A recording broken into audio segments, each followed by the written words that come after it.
Iglesia de Vida para las Naciones. Dios les bendiga grande y ricamente. Nuevamente con ustedes trayéndoles un pequeño devocional, trayéndoles una palabra, un mensaje que Dios ha puesto en mi corazón y sé que va a ser de bendición para sus vidas.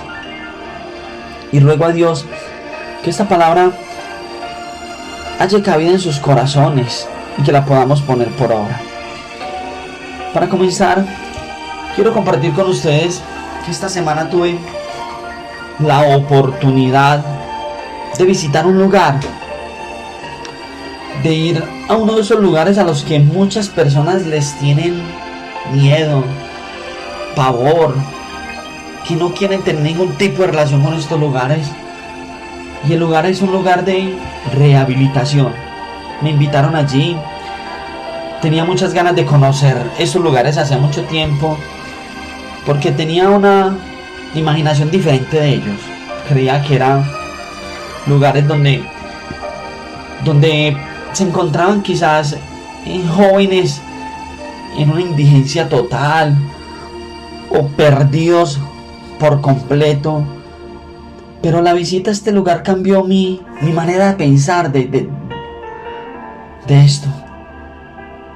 Cuando llegué allí, nos recibió un joven que ya llevaba 10 meses allí en rehabilitación.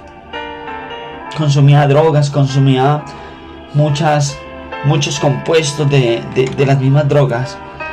Y el mero hecho de verlo y de recibirnos impactó mi corazón inmediatamente, porque están allí con un fuerte deseo de cambiar, un fuerte deseo de dejar las drogas, de reconocer que ellos no son capaces, porque ellos al estar allí están reconociendo que no son capaces de continuar solos en ese mundo.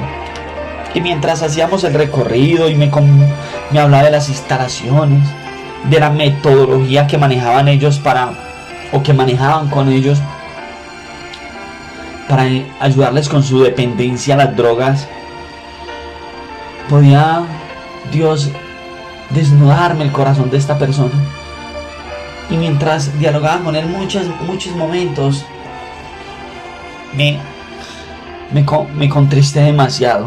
Lloré mucho frente a él y todo, y los felicitaba por el mero hecho de ese reconocimiento que ellos tenían de estar en este lugar.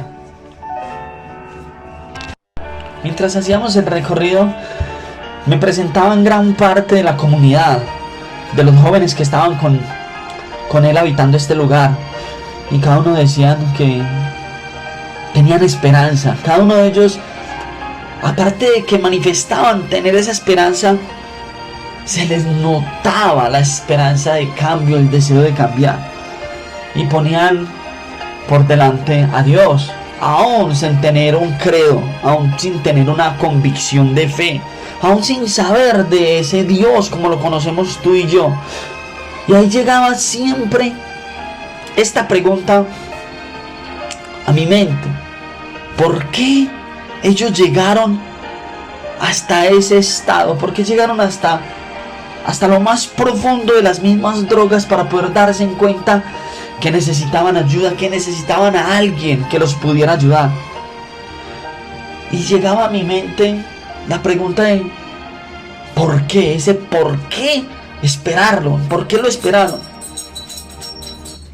Y es lo que muchas veces vivimos nosotros, trayéndolo a una vida actual, a lo que se está viviendo en la iglesia cristiana, en la iglesia del Señor, donde hemos dejado de poner la mirada en las cosas de arriba, donde hemos dejado de poner la mirada en un Dios poderoso, en un Dios sobrenatural, donde hemos empezado a amar más al mundo que a las cosas santas. Hemos empezado más a amar lo inmundo, a amar más el pecado que la obra de Dios. Y me llegaba a mi mente: debemos de ser esos imitadores de Cristo.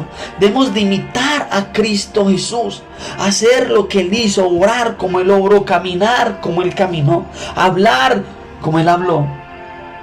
Pero ¿saben? ¿Por qué no lo somos? ¿O por qué no somos esos imitadores de Jesús?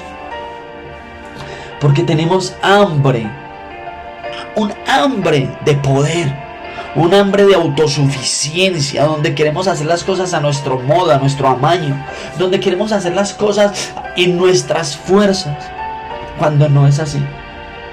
Eso me recordaba la escena que se vivió en el huerto del Edén, en el pecado del hombre.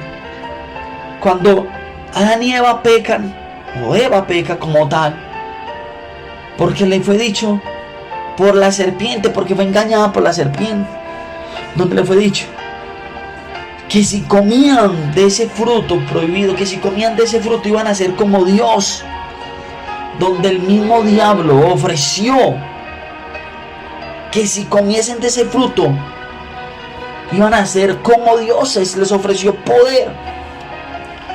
Y así pasó en el mundo, y pasa en el mundo de las drogas, donde creen que el hecho de consumir drogas, de consumir cualquier tipo de esas sustancias, les va a generar poder, jerarquía. Y no es así. Ahí es donde ellos se dan cuenta que no es así. Reconocen su estado, reconocen que han fallado, que no son capaces solos y van a un lugar a pedir ayuda. La iglesia de Dios debe reconocer que el pecado lo único que hace traer a su vida es dolor, es amargura. Lo único que trae a su vida el pecado es muerte. Eso es lo único que trae el pecado. La palabra de Dios dice: cuanto todos pecaron, están destituidos de la gloria de Dios. Eso dice la palabra. O sea que el pecado trae separación. Eso se vio en el huerto del Edén, cuando fueron separados, cuando fueron sacados del huerto del Edén, cuando fueron expulsados por el mismo Dios del huerto del Edén. La sociedad está apartándose, está alejándose de todos estos jóvenes que andan en medio de las drogas, y ellos con sed y hambre de poder, de autosuficiencia, de querer ser ellos los únicos, los mejores a través de esas drogas. Eso es lo que los hace sentir seres superiores, los hace sentir esos seres superiores. No viene a ser quizás nada diferente con el pecado. El pecado trae esa muerte, trae esa separación, trae ese dolor, trae ese daño. Por eso cada uno de nosotros debemos ser esos imitadores de Jesús, imitadores de Cristo. Pablo decía: imítenme a mí como yo imito a Cristo. Eso debemos de hacer nosotros. Y les repito, esta semana también se me llegaban textos a la mente, a mi consciente, a mi subconsciente. Y me llegaba en 1 San Juan capítulo 3 verso 16. Porque de tal manera amó Dios al mundo, que ha dado a su Hijo unigénito, para que todo aquel que en Él crea no se pierda, mas tenga vida eterna. Porque no envió Dios a su Hijo al mundo para condenarlo, sino para que el mundo sea salvo por Él. El que en Él cree no es condenado. O sea que si creemos en Cristo Jesús, ya no hay una condenación. Cuando nosotros reconocemos que no somos capaces en nuestras fuerzas, cuando nosotros reconocemos que el señorío de Jesucristo está por encima del mismo pecado, por encima de la misma maldad, viene una transformación a nuestras vidas, viene un cambio, viene una salvación, porque ya no hay una condenación. Pero para los que creemos en Él, para los que decimos seguirlo, para los que decimos apartarnos, decimos seguirle y apartarnos de la maldad y del pecado. Pero ojo, atentos a esto. Dice en ese mismo versículo 18: pero el que no cree ya ha sido condenado, porque no ha recibido el nombre del unigénito Hijo de Dios. Y esta es la condenación, que la luz vino al mundo y los hombres amaron más las tinieblas que la luz, porque sus obras eran malas. Cuando en medio de nuestro andar en pecado queremos seguir abrazando el pecado, queremos seguir viviendo en el pecado, es porque hemos amado más las tinieblas que la misma luz de Jesucristo, que fue enviado por el Dios. Eso es lo que pasa en nuestras vidas. Por eso hemos de ser esos imitadores de Cristo. Debemos de imitar a nuestro Cristo Jesús, seguir a Cristo Jesús. Muchos de los discípulos, cuando fueron llamados por Jesús, dice la palabra que ellos lo dejaron todo y le siguieron a Jesús. Muchos no quieren dejar su pecado. Muchos siguen acariciando y viviendo bajo su pecado, porque no quieren que sean reprendidos, no quieren ser reprendidos por la misma luz, no quieren ser reprendidos o que su pecado salga a la luz. Quieren seguir en su zona de confort, viviendo en tinieblas. Debemos de estar dispuestos a dejar nuestra zona de confort.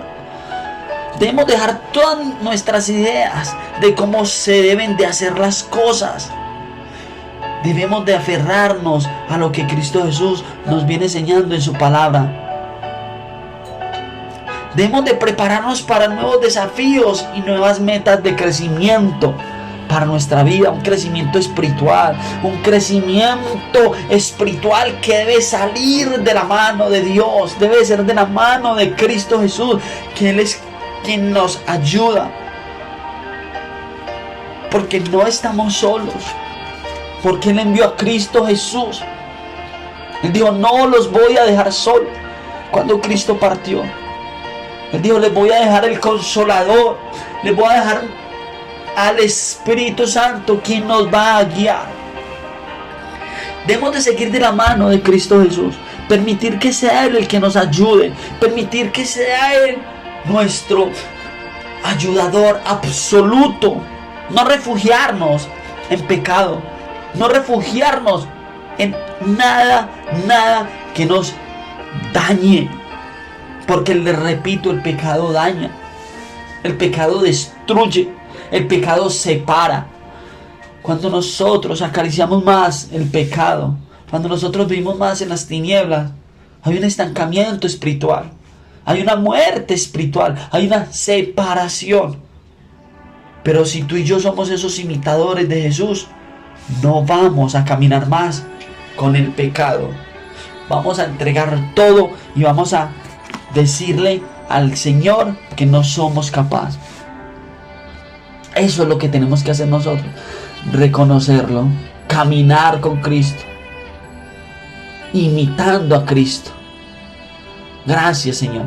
Padre, gracias porque yo hoy declaro que aquí nacemos seguidores tuyos, que aquí abandonamos el pecado, dejamos todo aquello que nos aparta de tu presencia, porque queremos crecer cada vez más en el mundo espiritual, en lo sobrenatural tuyo, y ser guiados por ti, y ser imitadores tuyos, Dios. Gracias, Padre, en el nombre de Jesús.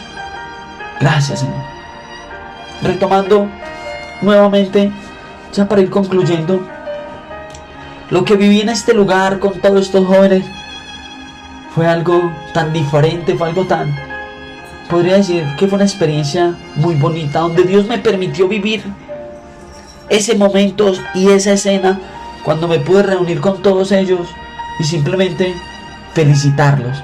Cuando hablo de felicitarlos, fue haberles dicho: lo primero por lo cual los felicito es porque ustedes están reconociendo su falla, su error, porque ustedes están reconociendo que son dependientes a las drogas, que son dependientes al alcohol, que son dependientes a cualquier cosa que los está haciendo hacerse en este daño. Ellos lo reconocen y buscan ayuda.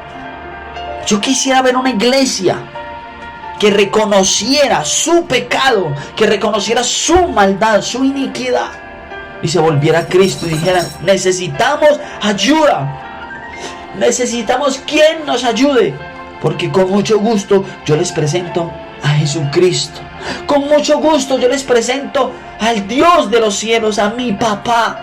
Yo les presento a ese ser sobrenatural que les va a ayudar. Lo único que ustedes necesitan es imitarlo, es imitar a Jesús. Amén. Bendiciones para todos.